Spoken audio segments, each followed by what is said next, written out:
10-Minute Murder contains depictions of actual crimes. What you are about to hear is real and violent in nature. Discretion is advised. This is 10-Minute Murder.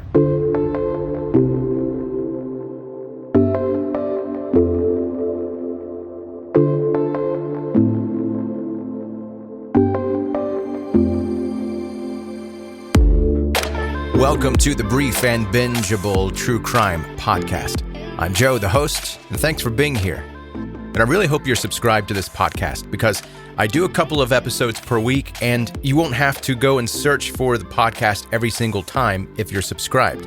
They just come to you automatically. So wherever you listen, it doesn't always say subscribe. Sometimes it says follow or whatever else they say. I wish they'd all get on the same page and make it the same thing, but essentially it's subscribing. So just push that button and you'll get new episodes automatically to your listening device, whatever that is. The story today is the Icebox Murders.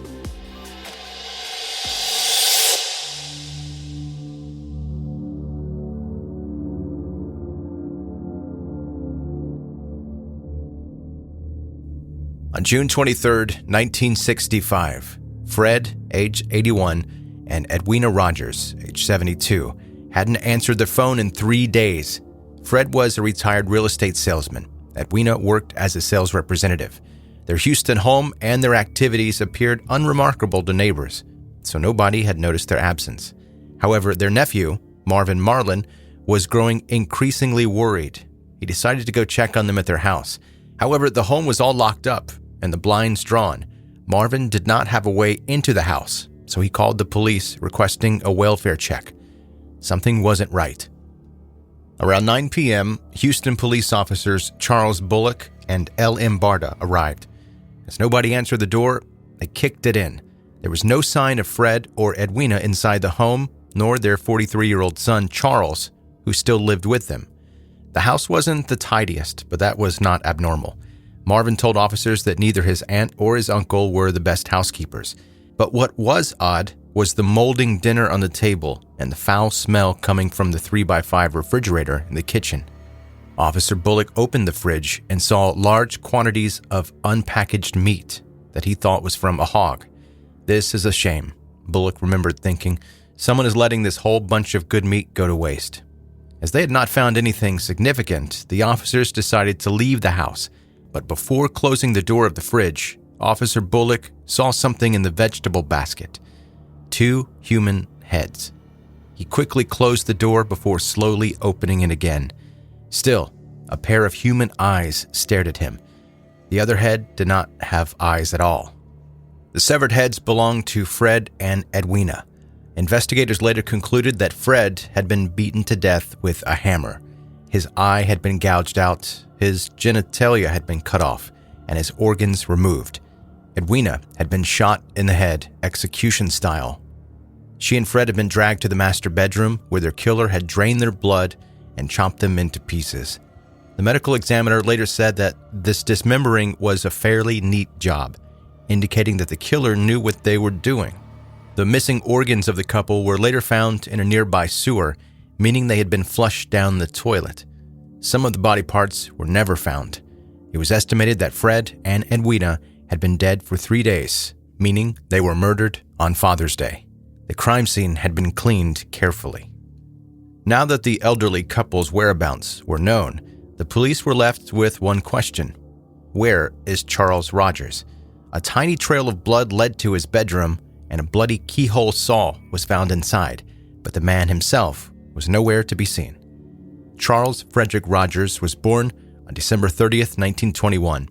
He enrolled at Texas A&M University when he was 21 years old, but he soon dropped out. Charles then enrolled at the University of Houston, where he eventually graduated and earned a bachelor's degree in nuclear physics. Charles later served in World War II as a U.S. Navy pilot and in the Office of Naval Intelligence before becoming a seismologist for Shell Oil for 9 years. Charles was no ordinary man. He was highly intelligent and even spoke 7 languages, but for reasons unknown, he suddenly resigned from his job in 1957, and by 1965, he was unemployed and living with his parents. At least it was thought Charles was unemployed. Still, he would leave home before dawn, before his parents were awake, and return after dark, when his parents were back to sleep. Neighbors rarely saw him. Charles would not even see Fred and Edwina much in person. He often communicated with them just by paper notes that he would slip under the bedroom door. Charles had turned into a loner and a recluse, and nobody knew what he was doing during the hours he was not at home. After the murders of Fred and Edwina Rodgers, an international manhunt started in search of Charles, but it seemed he had simply vanished. Because Charles knew how to fly, authorities checked nearby airfields to see if anyone matching his description had left the area by plane, but nothing was found. There was no trail to follow, and quickly, days turned into weeks, and weeks turned into years. Finally, in 1975, Charles was declared legally dead in absentia. If he were still alive today, he would be almost 100 years old. Charles never returned to give us answers to the endless number of questions, but others had continued to investigate and study the so-called Icebox Murders.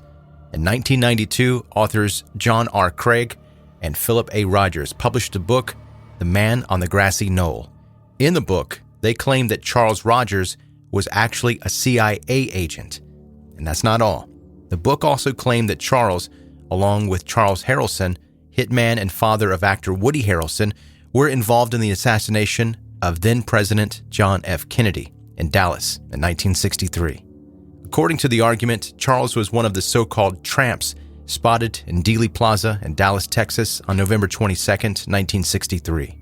It's also said that Charles met David Ferrie, an alleged conspirator in the assassination of President John F. Kennedy in the mid-1950s while in the Civil Air Patrol. John Craig and Philip Rodgers suggested that Charles had recorded his involvement in Kennedy's death in his diaries. His parents could have found the diary and been suspicious about the many phone calls, and that's why Charles would have killed them before fleeing to Guatemala.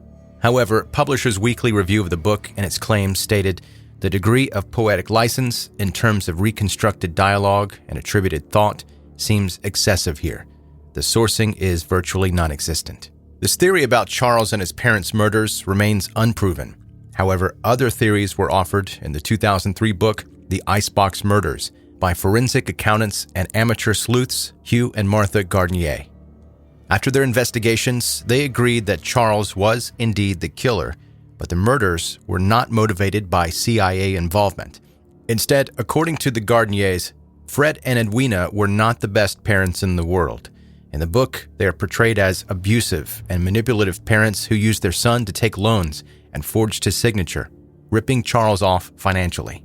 After years of being walked over, Charles finally snapped and killed his parents, using time with his father's body especially. The Gardniers noted that a few days after the murders, someone looking a lot like Charles was overheard asking about a job overseas, using an alias. They claimed Charles could have used his contacts in the oil and mining industries to land in Mexico. The Icebox Murders asserts that Charles actually got murdered himself by a pickaxe lodged in his head after a wage dispute involving some miners in Honduras. But again, there's no concrete evidence about Charles winding up in Central America. The Icebox Murders has been called a work of fact-based fiction. Decades after the murders, it's very unlikely we will ever know for sure what happened.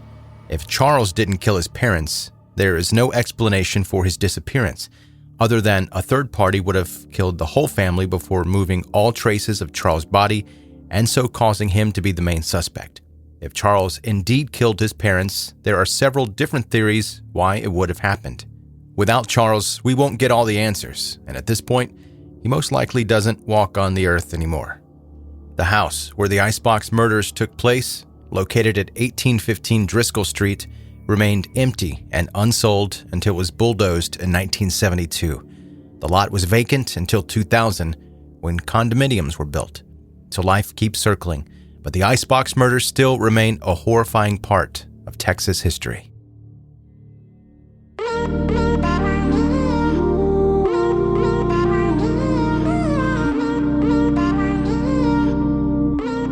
And that's today's brief and bingeable true crime podcast episode, 10-Minute Murder. I'm Joe, and I appreciate you listening today. If you have a story suggestion that you would like to pass along to me, a story that you think I should look into possibly doing an episode on here, then email it to me, 10minutemurder@gmail.com. Again, like I mentioned in the beginning of this episode, if you have not subscribed to this podcast, go ahead and do that. Wherever you're listening right now, click the follow button, the subscribe button, whatever that button happens to say for you. It depends on where you're listening. Click it and you won't miss any new episodes. They'll automatically come to you. If you have friends that are into brief true crime stories like this, be sure to tell them about 10 Minute Murder. Thanks for listening. Have a good night.